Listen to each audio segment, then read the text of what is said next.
Breaking tonight, a frightening new reality settling over the country.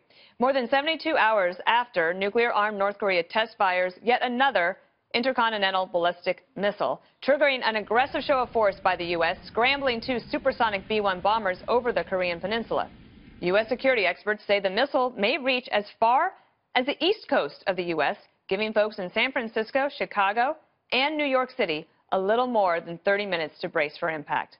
Michael Malice is an expert on North Korea and author of Dear Reader, the unauthorized autobiography of Kim Jong-il. Michael, this has gone from being a theoretical exercise or thought to being something where I have people actually asking me, what are we doing? Is this going to happen? And what could we possibly do to prevent it? Those are very complicated questions, obviously. So for a long time, North Korea has been threatening the U.S., saying they're going to wipe us off the map. They've been saying this since the 60s or 50s.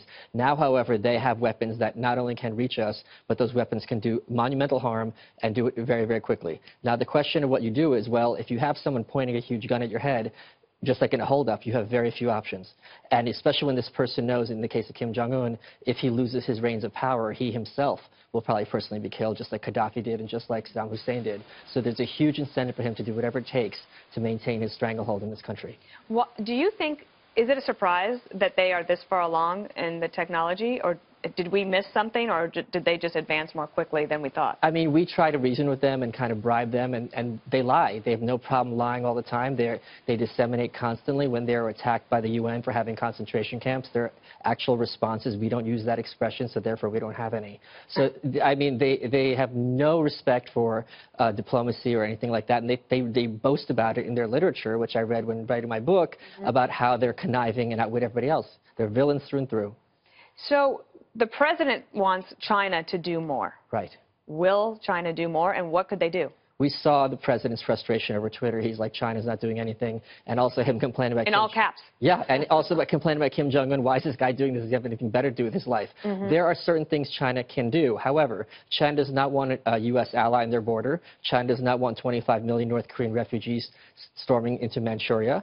And China kind of likes the fact that there's an American foil over there. And North Korea is also a source of cheap labor for China. So these are huge incentives for China to maintain the status quo. On the other hand, China doesn't want to be defending college-age students being killed for no reason. And so do you think that China will step up? Like, what is the leverage point that we have? So the one leverage point that we have that's kind of creeped out in the last week is if South Korea and Japan are saying we want nukes as well, China does not want nuclear proliferation on that peninsula in that area because those nukes could hit Beijing just as easily as they hit Pyongyang. However, this is trying to push one country to push another, and that's a very tricky hat trick to pull off. What do you think about the new chief of staff at the White House? He is a military man, a four-star general, Marine. Right.